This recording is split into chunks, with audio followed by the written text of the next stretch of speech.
மகளே, நேற்று நம்ம தடச்சாலைக்கு போயிருந்ததா பார்த்தீங்கன்னா வீடியோ போட்டிருந்தோம். இன்னைக்கு தடச்சாலைக்கு போயிட்டு வந்து பார்த்தீங்கன்னா ஒரு கேர மீன் ஒன்று வீட்டுக்கு ஒன்று எடுத்துகிட்டு வந்தேன். அதை வீட்டில் பார்த்தீங்கன்னா கேரை சுக்கா வச்சுருந்தாங்க. இது பார்த்தீங்கன்னா கேரை பொரியல். சாப்பிட்டு பார்ப்போம் எப்படி இருக்குன்னு சொல்லிட்டு. கேரை சுக்கா பார்த்தீங்கன்னா செம்ம டேஸ்ட்டாக இருக்குது. எங்கள் வீட்டில் அதாவது எங்கள் அக்கா சமைச்சாலே பார்த்தீங்கன்னா நல்ல ஒரு டேஸ்ட்டாக தான் இருக்கும். நம்ம பார்த்தீங்கன்னா இப்போ சிக்கன் 65 சாப்பிட போகிறோம். ஒரு சிக்கனுக்கு ஒரு படி இல்லை 3 படி மேலேன்னு வச்சுக்கோங்களேன். சிக்கனுக்கு ஒரு 3 படி மேலேனா ஒரே ஒரு மீன்னாக்கா அது இந்த டியூனா ஃபிஷ்னு சொல்கிற கேர மீன் தான்.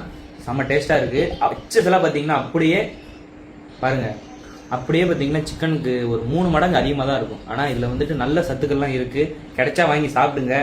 சிக்கனை விட சிக்கன் விரும்புறதை விட இந்த மாதிரி மீன் ஐட்டமாக விரும்புங்க. அதாவது இந்த மாதிரி டியூனா ஃபிஷ்ஷு, சூரை, கேரை இந்த மாதிரி மீன் நிறைய விரும்ப ஆசைப்படுங்க. இல்லை ரத்தம்